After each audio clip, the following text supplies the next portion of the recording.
Hey, family. Eddy Moratin is our guest today, and I'm excited about talking with Eddy because he's applying some PPP to the work he does. What's that P? People, places, and partnerships. You see, Eddy has a rich background as an entrepreneur, but in his current life, he is working diligently through an organization he founded called Lift Orlando. Lift Orlando, as a matter of fact, is an organization, not a person, who won Floridian of the Year because of the work they're doing in strengthening historically African American communities in a model that can work for every community. Enjoy the conversation.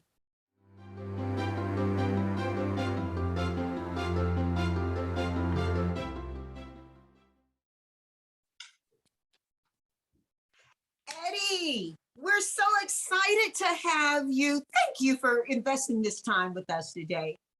Oh, Janice, it's a real honor to be here with you. Thank you so much.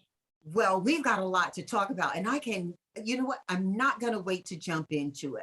First, I just got to ask you about Lift Orlando. That's what brought us to this moment, to have a conversation about that. And then we'll get into young Eddy and all that stuff. But tell us about Lift. Lift us up. Well, the whole idea is really to ignite a movement of business leaders that embrace the notion of doing more than just writing checks for charities, but rolling up their sleeves to solve some of the most complex social problems in our city. And the notion behind that is the inspiration that a city is only as strong as the strength of its neighborhoods. And we can't claim prosperity while we're leaving people behind. Oh, I love that so much. And you know, you're doing that work in Florida. You've got such a diverse population. You've got such a talent. I mean, Florida offers so much. How are you finding the opportunity to deliver to that community with any firm type of strategy? I was really interested in the direction you're taking. Can you share that a little bit? Well, one of the things we realized that was absent in our community, at least for a long time, was a recognition that the greatest points of distress, whether that be educational attainment, crime, housing, healthcare, all of these issues we concern ourselves about in our cities are not evenly distributed across every market. In fact, they're usually hotly concentrated in certain neighborhoods. And the reason for that is certain neighborhoods have endured the disinvestment and erosion of institutions and really structural investments that would have made it strong otherwise. So when you start to look at that, we found ourselves in some of the most amazing historic neighborhoods in our city, in the heart of our urban core, and beginning to try to reverse what's created the downward cycle to create cycles of prosperity for families. So we do that three ways: investing in people, places, and partnerships. So who are the people that already live there, the leaders, the role models, the parents that could be agents of change in their own community? What are the places where people live, learn, work, and grow that we could reinvest, rebuild, and establish with the highest level of quality and design and beauty that are inclusive for people of all income levels? And then who are the partnerships that can help accelerate that? We don't try to add one more nonprofit to the sector, but to add something that's been missing, which is what we call a community quarterback, to really make all these parties work together better. That's so interesting that you have that PPP, and it's quite a different PPP. When you talk about the people and you're doing this work, you have to know the constituency you are serving. And a lot of times we think we know a community. That's exactly and right. That community can have some very different energy or a very different need than we perceive looking from the outside, wanting to do good. How do you manage forward that for the partnership part of this PPP you're delivering? Well, you laugh at that, Eddy. You laugh at that. I love it. Good. Well, it's also a very central part of what we do. So the work of the community quarterback can be organized in three buckets. It's the idea of advancing equity, building infrastructure, and facilitating collaboration. Things that for us, advancing equity simply means amplifying the voice of residents.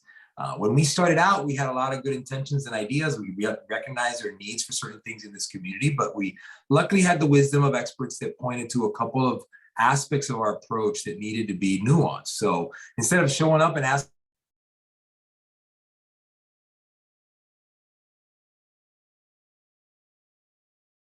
most is a caring and connected neighbor. So we hired people who were unemployed in the community, trained them on how to do door-to-door surveys, and then use different types of questions. There were questions about, what do you love about your neighborhood? What would you like to change if you could change anything? And the real kicker question was, what are you willing to do about it? What kind of skin in the game do you want to have? And that led to discovering that there were generations of amazing people who had raised their kids, many of them were accomplished, successful, educated people who could live anywhere, but chose to stay here in this community. And at the face of the growth of downtown, many had sincere fears about what this meant. So when I started showing up in the neighborhood, you can imagine how highly suspect I sounded, with a big smile saying, we're here from the business community and we want to help. I got called quite a few names, went home with my tail between my legs many a nights before we could build enough trust to at least say, this is good for us to think together about how we get ahead of gentrification to ensure that a future that is prosperous includes the families that have called this neighborhood home for so long.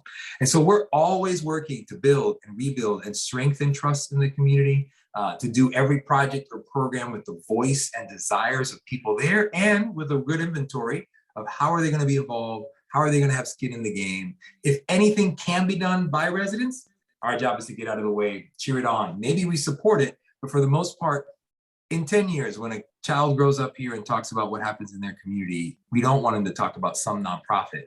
Hopefully they'll talk about how their auntie and grandma and pa got involved in something incredible that transformed their neighborhood. And yeah, maybe there was some group downtown, some Lift Orlando group that helped somehow, because that's a greater legacy to live up to. Oh, wow. You know, I do want to get into why you wanted to do this work, but before we go there, can we stay in some of the conversation you just had? You talked about gentrification and getting in front of it. What does that look like? And how are we defining it? Is it good or bad? You know? Oh, that is the question. You know, the technical term or definition of gentrification, the word literally means the return of investment. It comes from the era of the landed gentry, where people lived on land and they paid to live on that land and they worked that land, but it wasn't their own. The aristocracy owned all the land. And then cities came about in the Industrial Revolution. As people left the kind of open lands of farm fields, the gentry sort of disappeared in many ways. When in 1999, every major city was hollowing out because the suburbs were growing to the max. Cities had become war zones throughout the 90s. People didn't want to live or invest in the cities. And some things switched in 2000. Overnight, cities were busting. People were moving back. And this has been happening everywhere in the world. Major cities are only growing larger. And so that return of investment or return of investors, of people who own land, created the term gentrification. The problem is our modern experience with gentrification is that it means wealthy white people moving in, poor Black people getting pushed out. And as one lady said to me in those early meetings, circa 2014, she had raised her children in the neighborhood, grown up there herself. She said, listen, I don't expect the neighborhood to be 100% Black forever. I just don't want it to be like we were never here. And that caution has remained with us. Most people, they don't mind having the cool coffee shop or the convenient grocery store or the hip new restaurant. It's just that usually it's not for them. So how could you get ahead of that energy and momentum? You know, if you compare gentrification to the pouring of a giant bucket of water upon an area, that if you pour that all in at once without any controls, it will displace and wash away everything that was there before. But you put some boundaries on that and you control that pour just right, that rising tide will lift all boats. And so the idea is that we need investment. We need the return of capital. We need ownership. We need leadership, entrepreneurship, housing, all these developments we all agree are good, but we need to do it with a hand that guides it for the benefit of the people there. And so we've been super proud of seeing an increase in per capita income in the neighborhood over the last 5 years. It has begun to close the gap between the difference of income rising in Orlando versus this neighborhood at dramatic levels, while retaining the vast majority of all the people who live here when we first showed up. And it's something we steward with gratitude, because honestly, I can't control people's desire to move, right? If you say you want to pick up and go somewhere, you have the right to do so. But how do we make this the kind of place you wouldn't want to leave? or ultimately what our ultimate vision is, that this would be a neighborhood where children grow up with hope and return with joy. When they can move anywhere they want to move, they couldn't think of a better neighborhood to raise their own kids than this one. Many of these communities across the United States that that fit the profile of the community you are serving are very well located. It's not thinkable that they are not going to have some interest in others coming. You said something that really touched me. I mean, well, you said a lot that touched me. One of the things you said that hashtagged itself was as though we were not here. Yeah. We were never here, like we were never here. Can you lean in on that a little bit, and why does that matter? It's supremely important. It's a lesson that I think we were sensitized to, but definitely learned more and more working with the community. The tendency of showing up, even if you have good intentions, is to behave as if you just found a blank canvas in a community and you're building something brand new. When the deeper truth that there have been people there building bright futures with great hopes and fighting hard to build a community long before you showed up. And so it's an important acknowledgement to realize we're really standing on the shoulders of the people that have been doing what they can to make their community strong.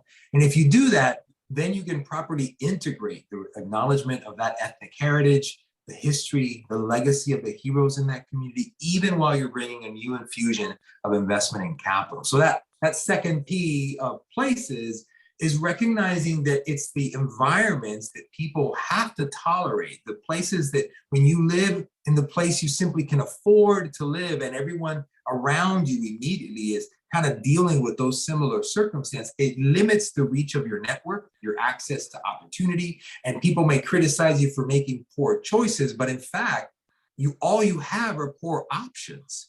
And you start to put people in environments where they have greater options, greater alternatives, you'll see them start making amazing choices for themselves and their children because they're trying their best. Listen, for every one bad actor who makes a poor choice and ends up in the back of a cop car cuffed up on the nightly news, there are 100 families in that same neighborhood working hard, just trying to provide a bright new day for their children. It's just that doesn't make the news. There's nobody writing stories about that in the paper. So we try to spend enough time on the ground in the neighborhood, surfacing who those quiet heroes, those street saints, those servant leaders in the community are, who are just trying to do well by their own and by their neighbors and need a little extra support, need to feel connected to others who are trying to do the same. But then in any community, doesn't matter how much money they have or don't have, trying to rebuild decades of disinvestment and lost infrastructure in either quality housing, or healthcare, or education, or parks, public spaces, is just not something most neighborhoods have the internal technical expertise or capital to do. Those are rare forms of technical investment that are required to do that. So that's where we try to invest in rebuilding that basic infrastructure that shores up the community and levels the playing field for children and families. When we talk about, let's stay with places a little bit, as you were talking, you were describing more than your community, especially when you talk about the need of it. You may not remember, you may not be old enough to remember when— Try me. Okay, Washington, D.C.'s pet name, what was it for years? Oh my gosh. I'm trying to remember what you're referring to. Chocolate City. Yeah. That's right. Chocolate City. It was the Black capital of America. That's right. Yeah, and now it may be white chocolate. You know, it may still have chocolate, but those folks were up and out very quickly, selling short and not gaining enough to buy anywhere else. Was that their behavior, or was it you talked about talking with people and finding out what they want for their community and how they want it? You also said something that, I mean, you're hashtagging the moment away. You were talking about, you know, what often looks like poor choices are simply poor options, maybe simply poor options. So when we look at DC has gentrified. When we look at Leimert Park, it's in a process. Leimert Park is in LA, and you may be familiar with Leimert Park, you know, because it has a very strong Yeah. culture. What can Leimert Park learn from what you're doing that DC didn't get the chance, the option to learn from you?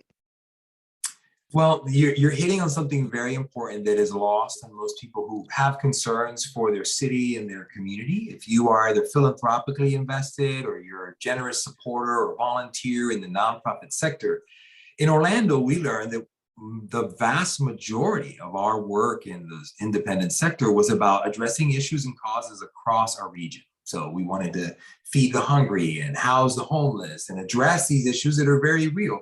But the categories of crisis relief services were so crowded, over 90% of our nonprofits were trying to serve some immediate crisis. The problem is 95% of our poor were not in crisis. There was no recent event, there was no hurricane, no earthquake that led to their circumstances. They were in chronic long-term poverty, and that poverty was concentrated in a few neighborhoods. In every city in America, anybody can tell you where those neighborhoods are. Where do you not want to be late at night? Where do you not want your kids to go to school? Where do you not want fill in the blank? You will find those places have a history. It's not that people woke up one day and decided they want to ruin their neighborhood, and that's why it's not an ideal place. There are circumstances that involve the disinvestment, the lack of access, whether mortgages or small business loans or infrastructure or equal investment from the community at large, that make these communities lag behind. And it's the reason why today you hear so many people quote that your zip code is the #1 predictor of your life outcomes. You can give me a child without showing me the color of their skin, their DNA, their family name or lineage, just give me their name, their address. And with alarming accuracy, an expert can tell you their likelihood of graduating from high school, ever going to college, landing behind bars, even how long they're likely to live. And that just is not right, especially since that child had zero choices in the macro impact of that statistic. Of course, we all have individual freedoms and responsibility. You can choose to ruin your life all you want. That alternative is always available to us. But some circumstances are so preset for communities that have been underinvested historically that all of our charity and good intentions and philanthropic investments are missing it because we don't acknowledge that poverty and place are connected. If you want to start creating more just and equitable, upwardly mobile cities in America, we have to start realizing people are trapped in places where we have disinvested and created a lack of access to opportunity for generations. You want to reverse that? You got to go back to focusing on those few places. And it's also where philanthropy gets the most bang for the buck. Final example on this, if you were my doctor and I was diagnosed with cancer and you wanted to treat that years ago, your best alternative was to radiate my whole body. You'd kill a little bit of all of me, but you'd hopefully get rid of that cancer. Today, at times, you may have the alternative of, with laser accuracy, focus in on the one place where that cancer exists, not touch the rest of me at all, but you give all of me life. This is what we have an opportunity to do for cities today. There are a handful of neighborhoods in every city that are causing distress for the whole region, but especially for the people who live there. Care for those people in that limited number, in those limited places, and you make the entire city a better place, and you reverse the cycle of poverty into cycles of prosperity for those families. So we've been betting on that if you simultaneously help people make all the great choices they want to make and improve their odds by transforming their physical environment, eventually they don't need charity, they don't need any nonprofits to be active there at all. They're just another thriving neighborhood in a city. Wow. Oh my goodness. Listen, when we think, Eddy, about Sam and Penny Jones settling in Orlando, close near Orlando, as ex-slaves in 1880, and we hear the conversation you're having today, what measures as success and what measures as failure? Is that gap where you're making your best impact right now? Janice, I am so impressed that you would mention Jonestown and Sam and Penny Jones. Most people who live in Orlando do not know those names. This is the first Black settlement in Central Florida and has incredible implications. Its history, its birth and demise have incredible revelations to who we are as a city. I think we need to zoom out a lot of times when we talk about justice, inequality, or poverty, or prosperity. We need to recognize and remember with gratitude America is the place that invented the idea of mass upward mobility. Never before in the history of the world, and never since then has anyone come close at delivering to a mass populace the notion that every citizen with all access to rights for what this country has to offer with this economic and political system has the ability to create generational wealth through private ownership and all the rights and freedoms that are promised And by. is what has drawn so many people to America, my husband included, who most people never saw him as an immigrant, but he was a white male, 100% lineaged back pre-1500s, because England had the Book of Records, right? Yes. So he travels back to the pre-1500s in his family line, who came here, naturalized as a citizen before he met me, but he was drawn here toward the opportunity of mass upward mobility, not just from the movies he saw as a kid. He was a young boy in World War II, and all of the men had gone off to fight World War II. Homes were derailed, or to create weaponry, and he grew up in a country that had a lot of want and need in it. So when he became an adult, after he did his national service, he headed to America because he wanted to come to this place where the fact that a war that broke out and deprived him of an education would not be an impediment in America to his opportunity to wildly succeed. The dream he had is the same dream so many other people have, but fundamentally, it was the dream that Sam and Penny had, leaving slavery to build forward. So I'm just listening to you, and it's filling a whole lot of places in my soul to hear you speak to how you likewise, as you share his story, because I think what we need to recognize is solving the problem of poverty, generational, concentrate, all these labels we want to put on it. It's not some mystery, some enigma. We do this better than anybody. We've done it more successfully than anything in history. We just haven't done it equally for everyone.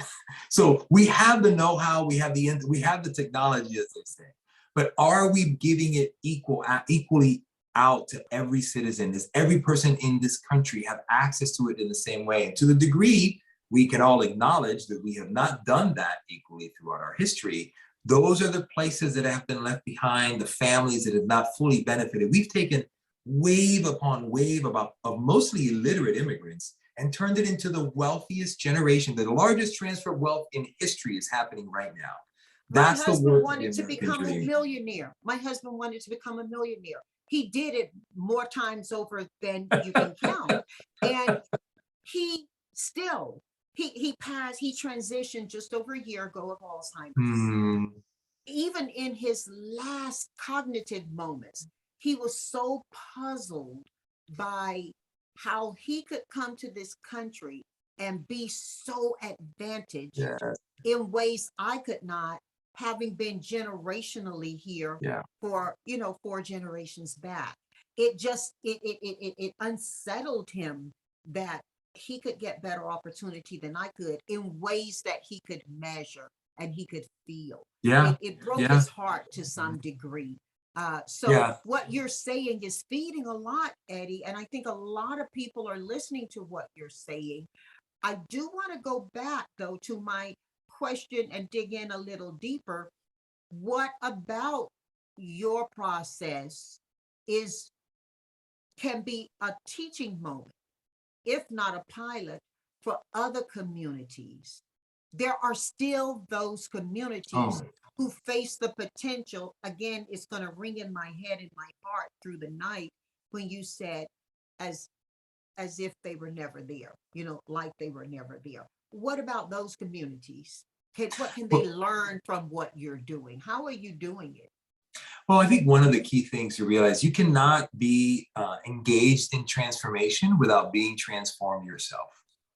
And almost a decade into this work, one of the things you realize rather quickly is that though, yes, you want to create benefit and advantage for people to live in these communities, and that may mean some people making choices that might be different. But the fact is, all of us need to do that. What's significantly different is that you realize that the things that need to change in the neighborhood don't live in the neighborhood. Decisions about the quality of these schools, about the quality of this housing, about safety and the health access. All these are decisions made outside of these communities. So when you're trying to mobilize, whether it's philanthropy or people in power to make decisions to be engaged in these issues, you realize the first people to change are them. That the way we think about our community is what is at the root of these problems. That we've been selfish in the way that we've handled the power of the American dream. And to experience not just the selfish pursuit of happiness, but the joy of true shared prosperity, we need to start to share the power of the American dream more broadly. Because to the degree we do, not only do we leave some behind, but eventually we all pay the price for it. Every city is held back by the places that have been neglected, by the people that have been forced to live in despair. And with some of the things we've seen over the last few years, it's proof of the saying that there's nothing more dangerous than a hopeless man or a hopeless woman. If you can create places that not only provide hope, but deliver on the promise and potential of the American dream, you start to create such a shared and common sense of optimism and productivity and momentum. The same thing that people praise about immigrants, you would see in every American if there was a sense that the people had access to the same shots and opportunities. We got a lot of work to do, but this is not something that is unsurmountable. This is something doable. If something is a man-made problem, then it can be man or woman unmade or undone. We can do better. It's within our reach to do so. So we don't have to wait for God on that, do we? Yeah, that's right. That's right. I think faith without works is dead. And people act sometimes like these issues because they've been around for so long. We sort of feel like, well, it's always been that way. It's probably always going to be that way. No, it wasn't always that way. We made decisions to make it this way. That means we can make decisions to do better. Did you ever, there's a documentary on Netflix called The Social Dilemma. It's all about, insiders in these social networks, Pinterest and Facebook and Google, and how they regret some of the social impacts of these technologies, although their original intentions were good. And at the end, it's such a depressing and tantalizing and fantastic documentary, but they're all trying to say something uplifting in the last 5 minutes of it. And one by one, their quotes can be summarized by saying, we created this and now we realize it's doing a lot of harm. But if we created it, we can also do better. And I think there's a story there for America. America was an invention. We're the first nation not related by bloodline, because the founders had enough hubris to say, yeah, we should have the same rights as the king. Let's be a nation of our own, just because. So we had the chutzpah, we had the willpower to create something new and unseen. We were not perfect.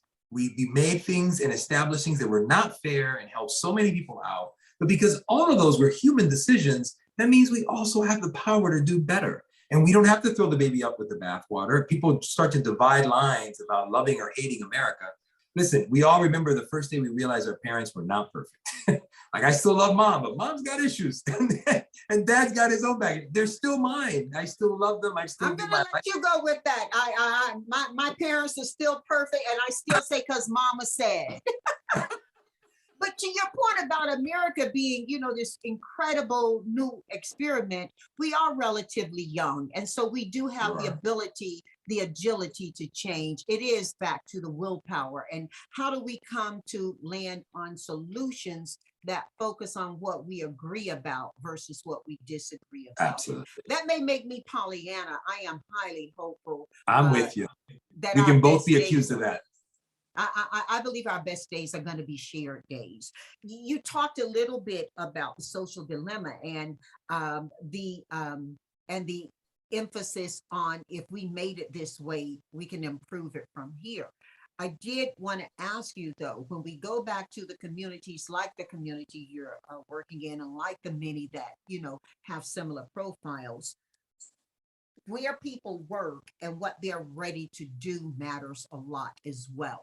Now, Eddy, not that many years ago, there is a company, I won't give the industry because you'll know right away there, and I want to be thoughtful to them because I do believe they're working for change. But they had approached me around the idea of me finding Black and brown workers to come work at their facility. by design, they had built a big corporate campus that was way out near the mountains, absolutely gorgeous setting.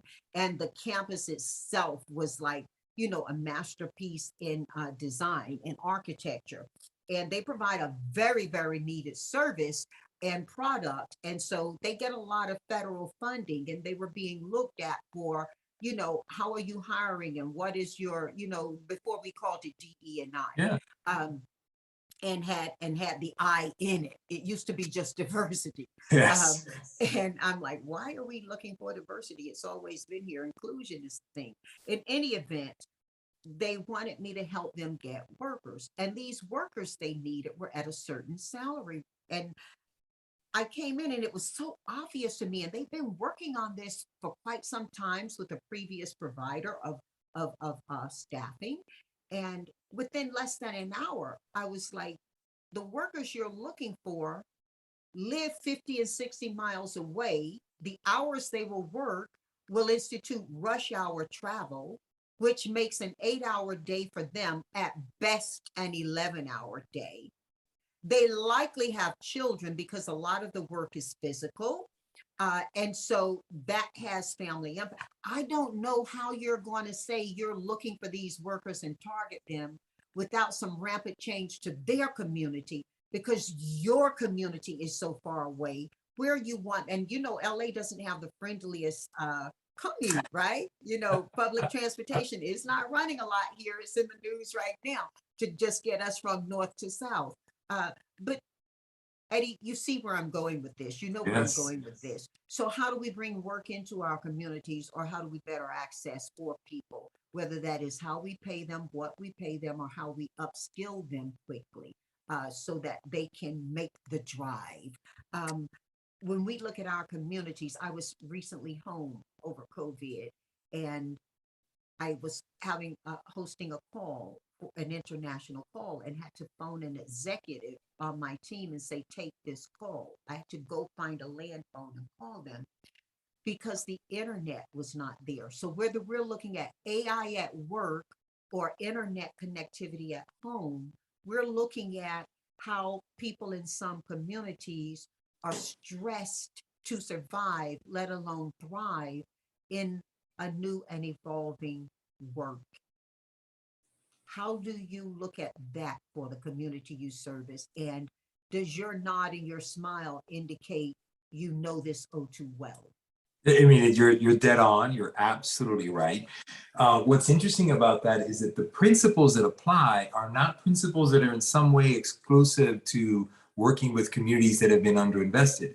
Let's say that I was all for the worst kind of stereotypical gentrification. I'm going to tear down a bunch of old housing on the west side of town. I'm going to rebuild fancy new condos and restaurants. And if I were doing a master plan development with a significant May acreage, I take the wood? May I take the old wood?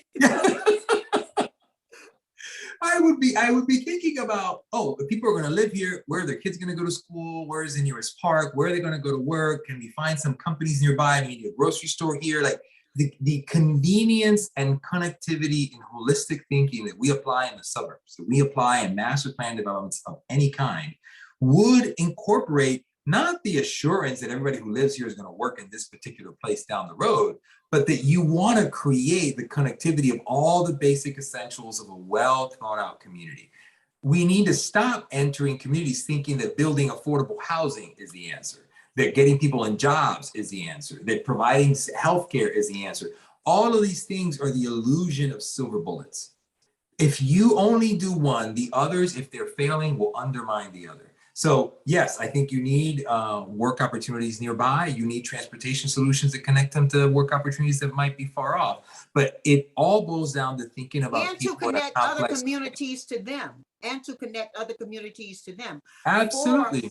For the rich culture, they bring in their local businesses, Exactly. whether it be food or music or, Yeah. just the opportunity to bring others to them safely and with an enjoyable experience. Janice, you'd appreciate, we just helped found the first Black business founded Main Street in the city of Orlando. And the vision of the group of founders, all restaurateurs and entrepreneurs in the neighborhood behind it, is the same way that most cities have a little Italy or a Chinatown, or we have a little Vietnam here.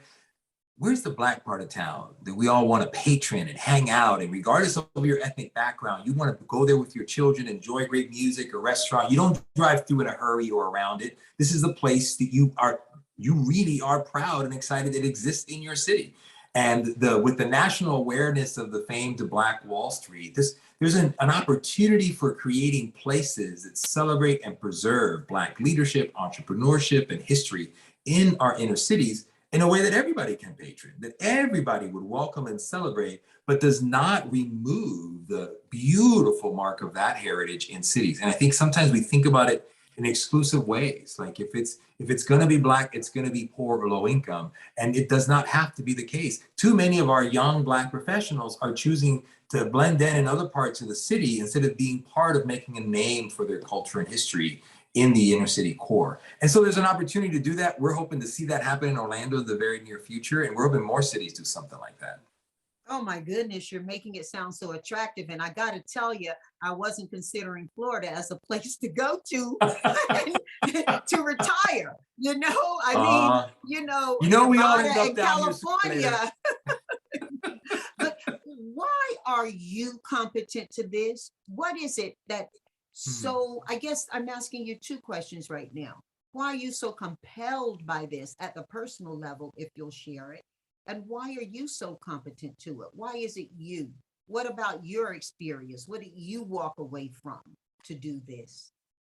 I say there are two particular memories. My mom and dad divorced when I was young, about 8 or 9 years old. And we went from, they both had great jobs working at the Geico headquarters in Maryland. I was actually born in DC, but grew up in Silver Springs, Maryland. And when they divorced, in the short years that followed, my mom found herself trying to raise kids on her own as a single mom on welfare, eventually in public housing, and trying to take advantage of every public benefit we could in order to survive. A few years later, she remarried, and my stepdad was a successful entrepreneur at a young age, and I got to see the power of business to provide for my family and for other families. And that the spirit of being able to make life possible for so many through the power of business was something that really got me hooked. But by the time I started my professional career working here downtown in the Orlando Chamber, I found myself in rooms where business leaders, often not a large number of them, meeting with the mayor, with the CEO of the largest banks and other folks, had concerns for the macro issues in the city: transportation, workforce development, education, economic development, that most people, millions of people, really never even thought about. They're just trying to survive another week, feed their families. And that connection between the conditions affecting the most vulnerable families, having been one, having grown up in one, and the power for the most powerful people to make decisions that affect so many, is one that is missed by people too often. And I have seen how people who realize that sense of responsibility, the privilege and opportunity it is to leverage power for its true purpose, which is justice, which is creating opportunity for others, create such a sense of joy and pride and meaning and purpose. There are way too many people in our nation today, blessed in more ways than they can ever count, who are not experiencing a life of fulfillment, of meaning and purpose. And for us, we lean in heavily on the responsibility of business leaders to find a sense of purpose and meaning for the influence of their companies, the wealth that they've accrued, that could really help galvanize all their skills towards something that's much bigger than themselves or than their brand, by helping build more inclusive communities where everyone prospers. So personally, there's a sense that I relate to the families we're trying to serve and to the ambitions of wanting to prosper. But also, having been an entrepreneur myself, having been in the business community in so many different ways, I see that this actually a mutually beneficial relationship, that people in power also need the life and joy that comes of standing on the right side of justice. Oh my goodness. Oh my goodness. Whew. Eddy, you just talked about having been able to grow up and see life on welfare, and then seeing life faring well as a young man. When you consider those experiences that I'm believing were in a short cycle of your life, both of them occurred, Mhm. and you had a great consciousness at a personal level to the larger implications. Does that then influence you when you talk about the return of capital? Yeah, and I think it also the fact that it's worlds that normally collide. I mentioned earlier about how unwelcome my arrival was in the community when we first started because I was coming on behalf of the business community. You asked me before we started about the picture and over my shoulder of this locomotive. It's an Yeah, I old was going to historic train. that because it hit me. It hit me just like this. Well, most of us, our attention gets caught by the speed and power of the train, or really probably more likely where we want to go on that train. The train can't move without the rails that it sits on, but those rails don't stay together or work without the ties underneath. And what we realized is that you needed the voice and power and will and dreams of the people who live in these communities where they've raised their children, where they've built a future and a legacy to be included in how you shape the future. But you couldn't shape that future without the power and capital and influence of leaders in the larger city. But these two groups normally don't want to work together. Folks in the community don't trust those with money that can bring a lot of change too quickly, and those with money don't want to hear other people's opinion about how they spend that money. And so the work of tying those two forces like oil and water that don't want to mix and creating bridges and bonds of trust around a vision for a shared community that benefits all is really the work that we do. And so we don't care who gets the credit. I forget who originally said you get a lot more done when you don't care who gets the credit. At the end of the day, that the right thing is happening in the community, that's the right thing that should be happening in our city. And so we try to play an often invisible role of tethering power and the voice of residents into one force for change that moves the community forward, much like a train. And when you say, you can get so much more done if you don't care who gets the credit, it's interesting because I just had a conversation last evening with someone who's taken over quite a large NGO.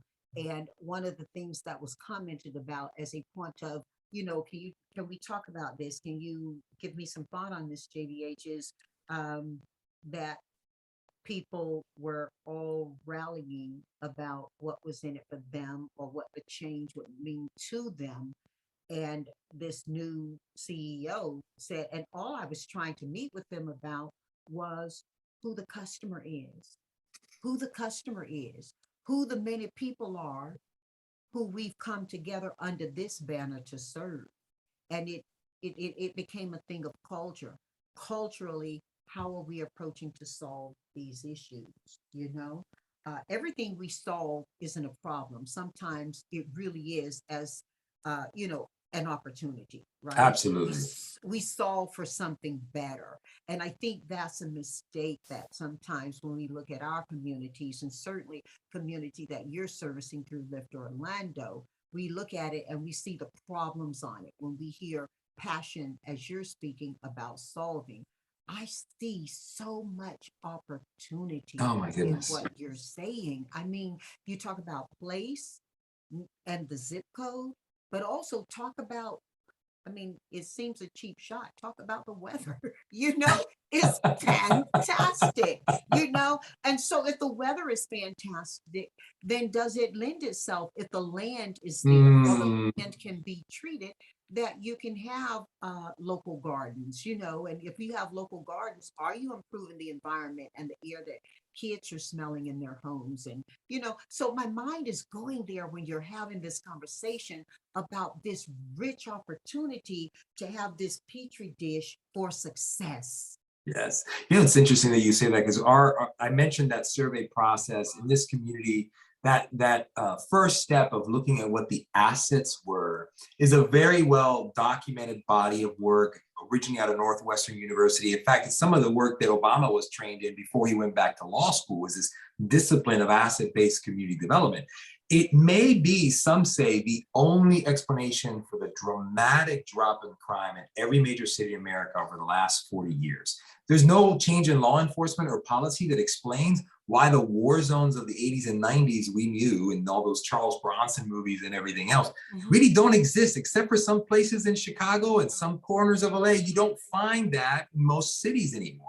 The fact is that the only thing that has grown at the same rate have been the number of grassroots, resident-led, community organizing efforts. Somebody starts a neighborhood watch program or a regular block party or a Main Street, and you don't want to deal drugs on that corner anymore because people are talking to each other. People check in with their neighbors when they don't see each other. That has had a resurgence in the last few decades in a way that's been transformative. It has not been successful at changing the economics. What's really good at doing that is the top-down, capital-intensive investment of developers, municipalities, and corporations. They buy out undervalued assets, build a ton of new stuff. We all get excited about the new restaurant in town, but the people who used to live there end up displaced.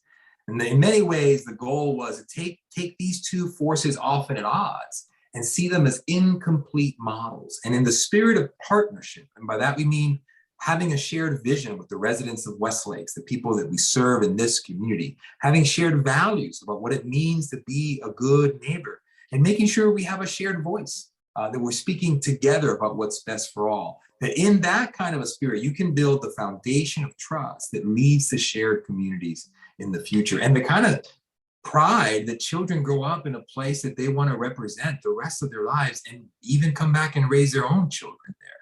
That's sort of the ultimate definition of success. It's not just how many people leave here successful, but how successful the place is that they all want to come back.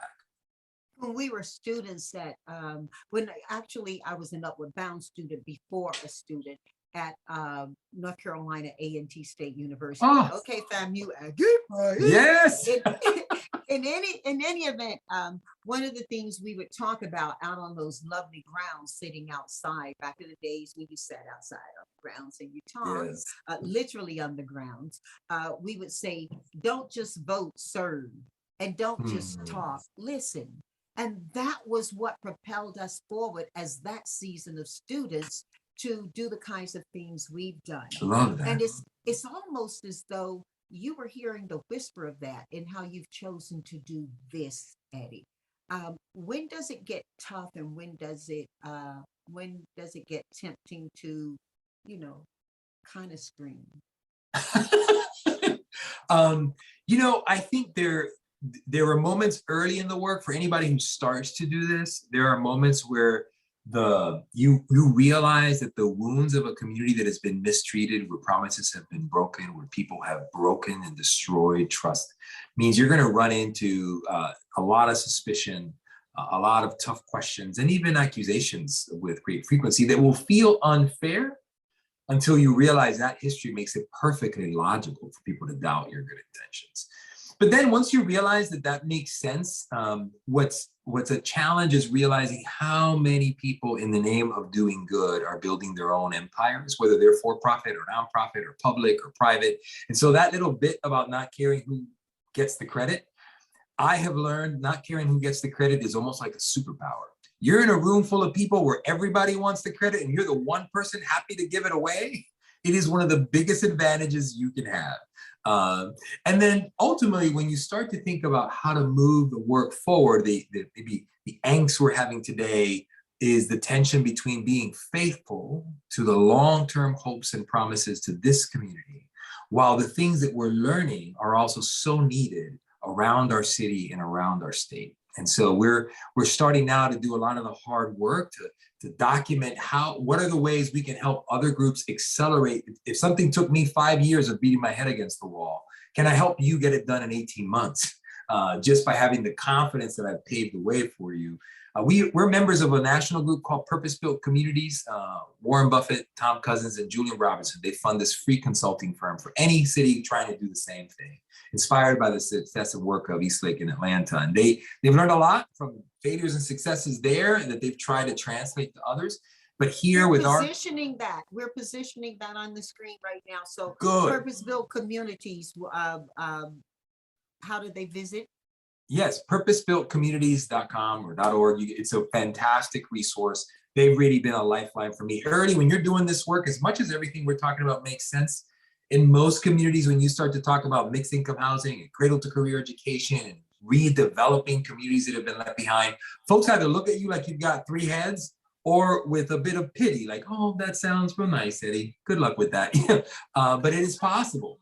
It takes a lot of us and it's really hard, but it is possible. Wow. This is so exciting. So for all of our family who are listening right now, they know how to get to purpose-built communities, and they can also visit Lift Orlando, which, by the way, recently was honored by the Floridian of the Year award from Florida Trend. Talk about that. It's a fantastic privilege and made extra sweet by the fact that it's only the second time they don't give it to an individual, but they give it to a group of people. So all of our residents, our business leaders, our partners, our board, anyone who's made Lift Orlando possible, I get to say congratulations for being Floridian of the Year. I think it's also an early indicator of a true appetite in our state for this kind of just and holistic investment in our communities that creates opportunities for families. We've been so delighted. That was a really sweet surprise to start the year with. Mixed income housing, that's incredible, because so often and for so long, the trend is to isolate communities based on income. Yeah, if there was one practical idea that has incredible legs to it for communities to consider, is the idea of economic mixing. This is the way America was organized for a long time. You didn't have to be wealthy. You might have lived in a small home, but you knew the family in the big house on the corner. You knew the folks that owned the hardware store or the grocery store, and you were connected to these networks. Today, America is largely segregated by the gated community we can each afford, and you only really connect with people of the same economic stratosphere. The idea of building mixed income housing is one that's not new, and a lot of people apply it in different ways that are not all ideal. For us, we define it as meaning a high standard of quality, design, and amenities that any college-educated, entrepreneurial, successful person would proudly live in that setting, raise their kids in that environment, but you do the hard work of creating affordability within for more vulnerable families. When we started this work and to talk about mixed income housing, I spoke to a group, and my Roy credit as our founder, our chairman of our board, Tom Sidema, who first sort of stirred the pot for us to round up these business leaders to start Lyft, were speaking about this concept. And one gentleman in the room said, how the heck are you going to get high income families to want to live next door to those people? And I remember, I can't even tell you what I said at the moment, but I was so stirred by that remark that shortly after I was talking with a gentleman by the name of Noel Khalil. Noel is a famed Atlanta developer, 30 plus years of mixed income housing, just passed away late last year. And he's a legend in this field, eventually became my joint venture partner in our first development. I said, Noel, you have been doing this for so long. Surely somebody has made a remark like that to you before. What do you say to that? Noel started laughing. He said, hey, you can mix incomes all day long. What you can never mix are values. And the values of wanting to live in a quiet, clean, safe community where your kids can run and you respect your neighbor's property, that transcends income levels. In fact, there are a lot of people make a ton of money. You would never want to live next door to them. And that basic principle around organizing communities around community values that tie folks together on the notion of being good neighbors has been an organizing force for us. When you make it so that people are brought together by that and not excluded by income, you create upward economic mobility, because that's what makes the world go round. All of our greatest opportunities in life have been because of someone we knew opening the door to someone we didn't know. If you are isolated in a city, in communities that don't have access to opportunity, you never tap into that intangible asset the rest of us take for granted. If you reintroduce that into the community, you really don't need many nonprofit programs there for people to thrive. They find their own way to success. And talk a little bit as well about cradle-to-career education. The commitment to doing that entire pipeline is now a well-documented approach for a lot of good reasons. But one of the early ahas for us was learning about the largest longitudinal study done by the federal government on a federally funded program. The federally funded program was Head Start. And it found at the end of the study that Head Start was very successful by its goals. It was preparing children to start school with all of the basic fundamentals to do well in their first years of school. But when they traced the individual children that had gone to Head Start, since the vast majority of them went to underfunded inner city schools, more than half, by the time they were in third grade, were so far behind, it was as if they never had Head Start. And so the commitment to not only provide world-class early childhood education, but make sure that children not just have the support services to stay in school and graduate and stay out of trouble, but more importantly, are also receiving the rigorous academic preparation to compete on any stage in the world, to go to any school of their choosing. A lot of times people talk about the need for the return of vocational training and technical skills and sort of trade and labor. Is like, yes, all those should be options our children consider, but they should not be limited to those. I want every child to be able to go to any school they want to. They want to go to Harvard or they want to start welding. I want to give them every tool they can so they can have every option available. And you talk also in this, and I can't say ideal because you're making these things happen as you're talking, you're working toward them. You talk about health and wellness centers, not just health centers, but wellness centers. Now, do I infer that you are talking about people keeping fit, not just getting fit or pre-planning for wellness? I mean, go for it. You've got bold ideas and you're taking bold measures. Well, I'll connect these two because for us, our early success in education is nothing brighter than our Early Learning Center, a partnership with the Bainham Family Foundation out of Maryland. The Primrose School is one of the top 3 brands for schools. They're really 450 plus locations only in wealthy neighborhoods today, and Advent Health, our local hospital system. And what we have been able to create is the only Primrose schools where families of lower income brackets can find affordable ways for their children to receive the highest quality education in preschools. And it's the only one that has a full service kitchen with staff preparing fresh meals on site every day, and maybe one of the only centers of its standard in the country with a full-time physician assistant on site. Your baby gets sick, you don't miss work, you bring them in. But it also provides wraparound healthcare for the entire family in the surrounding neighborhoods. Building on that, we've been able to orchestrate the first ever large-scale partnership between Advent Health, Orlando Health, and Florida Blue insurers here in town, with the help of a local foundation called Dr. Phillips Charities, to build a really entirely new approach to community health. Our community had 1/10 the health access points of wealthy neighborhoods with the same population in town and far more need. And what we needed, however, was not just a clinic. If we opened a clinic, it would be plenty busy by people coming from all over, but it doesn't mean that people who lived in the neighborhood would trust that clinic to go there. So this approach is a 30,000 square foot facility. The bottom floor is entirely designed to be the heartbeat of the community. In fact, it's been named by residents as the heart of Westlake. You'll walk in, you'll see a fitness center, a cafe, meeting spaces for our local HOAs and community groups, a number of all these amenities and facilities that are meant and designed for residents to connect to each other and to opportunities. The kind of place you go grab a cup of coffee, catch up with your neighbor, and oh, by the way, there goes your doctor. Because the entire second floor is a full suite of vision, dental, behavioral health, pediatric services, all primary care. The notion that everything you need is there, but it is connected to the network that you trust in the neighborhood.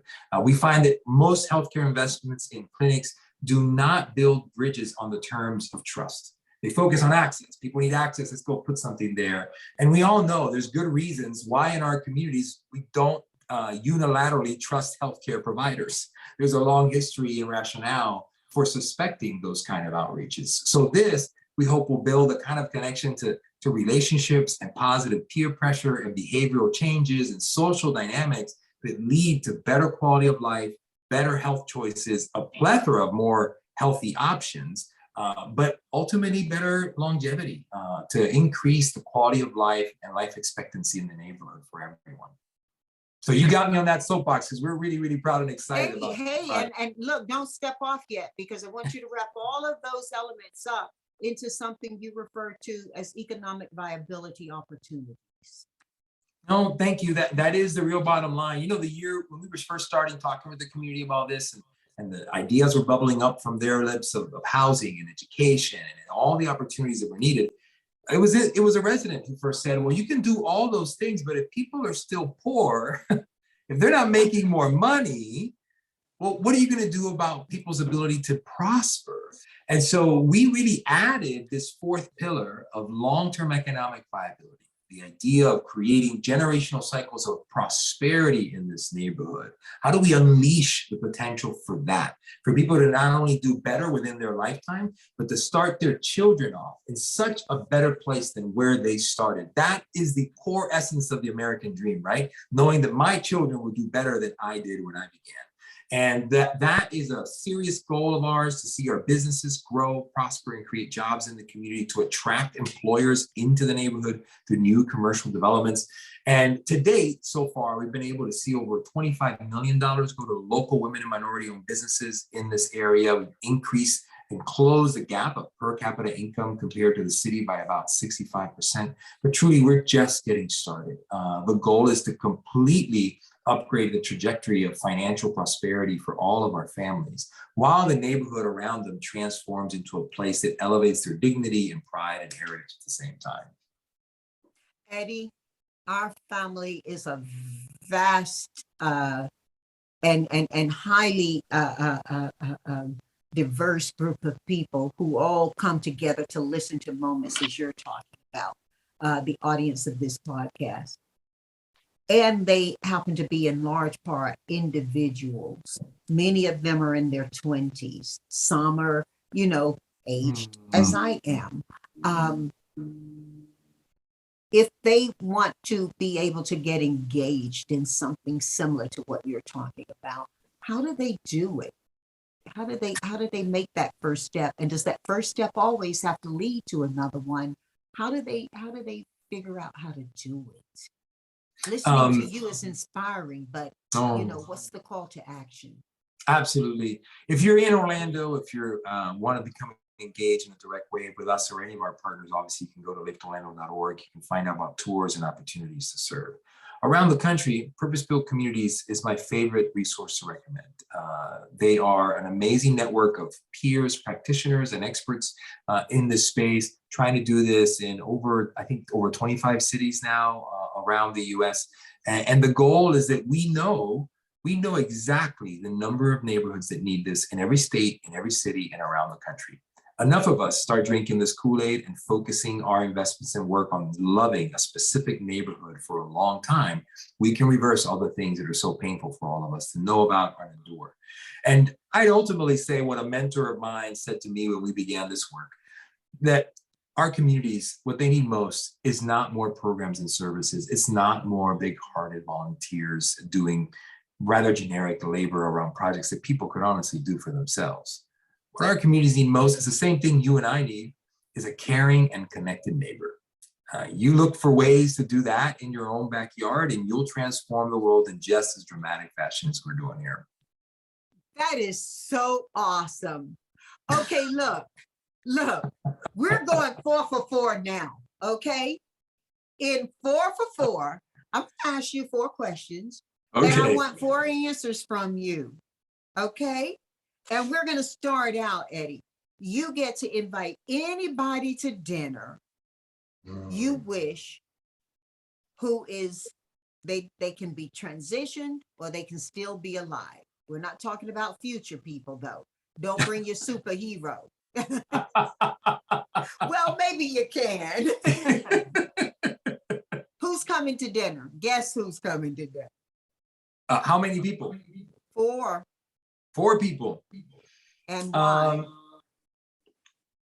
Bryant Stevenson from Equal Justice Initiative, and the author of Just Mercy, that was made into a movie. Edward Cecil Guinness, the heir to the Guinness family, who advanced affordable housing, education, healthcare in Dublin and London centuries ago, and on his wedding day took a £5 million gift, gave it away to charity, and moved with his new bride into a public tenement housing just to draw awareness to the conditions of it.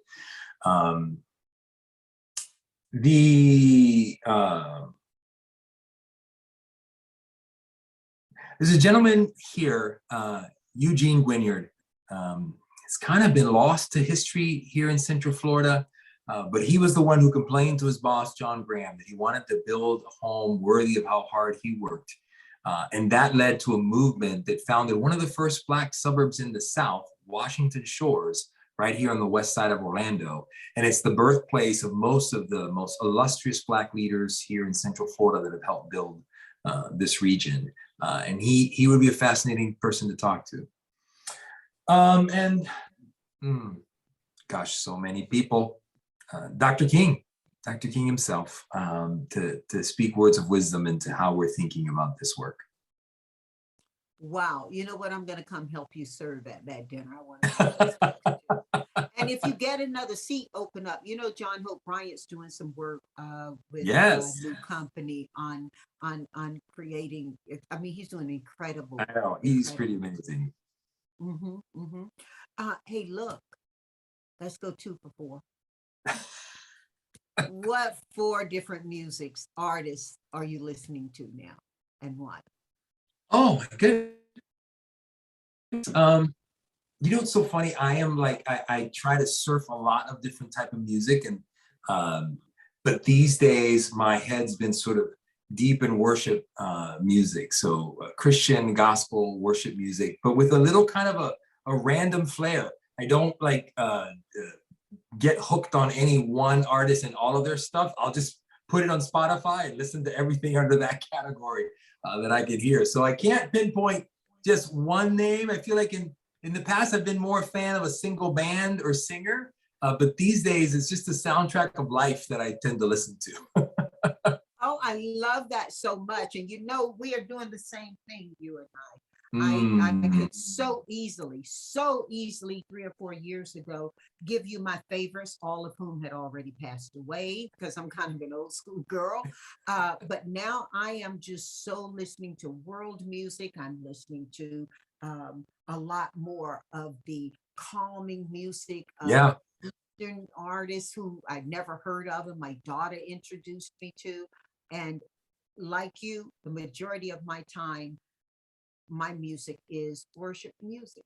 It truly is. So I'm with you there. Okay. There's so much stress and anxiety and darkness in the world. Recently, I have felt a sense that those of us who can tap into joy need to do it and share it more often, because the Lord knows everybody around us needs it. For years, I taught my students that you should play the music that takes you where you want. Oh my goodness, I love that. Yeah. It's so good. What 4 books do you recommend to our family, and why? What books do you recommend? Like, you guys got to read this, you know? Oh boy, there's so many. One that we used to recommend, like it was, I mean, hot bread, was Toxic Charity by Bob Lupton. He's written many books, but this one, for being as pithy and small as it is, his experiences moving into inner city Atlanta way before it was a cool thing to do, trying out to serve the community, and then learning that some of the ways he was doing it were not the most helpful. The subtitle is how churches and charities can do more harm than good sometimes. It's a very, very compelling read that changed completely how we thought about philanthropy. A book recently published by one of the Heath brothers, Dan Heath. They've had a lot of great hits. But this one Dan wrote, I think, particularly the first half of the book, does such a great job at using plain English to explain really complex concepts that are necessary in this work. It's called Upstream. Very, very good book, super well written. You read the first few chapters, you start to get why you have to think very differently about doing this kind of work. And then, gosh, I've had to do a serious book purging of my library in recent years, and it's been a good discipline to figure out which books really matter most to me. Just Mercy was a game changer. On the same time I was reading the new Jim Crow, Brian Stevenson's words on equally heavy subjects, but laden with so much hope that it makes it easier to endure dark histories in our past. And I think if I were to say one more, it's tough, isn't it? It is tough. It's tough to narrow it. You know, I would say there's a little pamphlet, it's very, very small, by the Trinity Forum called A Man Who Changed the World. And it's the history of William Wilberforce. Born around the same time, contemporary with the founding fathers, he, like Jefferson, had this larger than life father who was a heroic figure who died when he was at a young age. Just like Jefferson, he really decided to become a lawyer, became a statesman, went into public office, was inspired by the idea of all men being created equal. But unlike sort of the pressure to succumb to his fellow Virginians and pass on justice to future generations and conveniently fight only for the liberties of the few, William could not have a faith that excluded his responsibility to pursue happiness defined by what you experience when you seek the happiness of your fellow man. And he dedicated the rest of his life to two great objects, what he called the Reformation of manners in England, which in England, 16th, 17th century, it was nothing but debauchery and cheating and just awful social and ethical behavior that made people never want to deal with the British and the French at that time.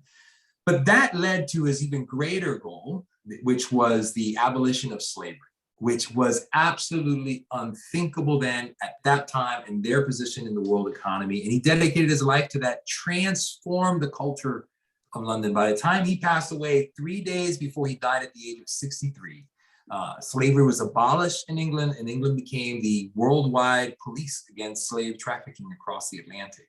A very different path than what America took at that time. But there's so many lessons to learn about his life and how his faith was integrated into his work and how it literally changed the world, starting with a little handful of concerned friends. So that would be one. There's a lot of great books about his life, but he's maybe one of the most under-celebrated worldwide heroes I know of. So, you know, I'm going to share that on my social media, and I certainly will give homage to you for having brought it to my attention, because I was not aware of that book, and I'm very familiar with Wilberforce. I don't know how that happened. Oh yeah, this is a small treaty for the people that don't want to read the big biographies on him. This is a great way to get a taste of how he thought and how he worked. Well, listen, we're going 4 for 4 here before we, I don't want to say goodbye, before we conclude this first conversation. That sounds great to me. You've given so much, and contextually and inherently, certainly you've answered this question. Will you dynamically answer it in a concise way for us? Take the time you want, but be very pointed. What are the 4 best pieces of advice you've been given that you can share with this family listening? And why are you giving it, and who gave it to you? 4? Mm-hmm. My mother told me, if you mop a floor, mop it like your name is written on it. Do your work with pride. A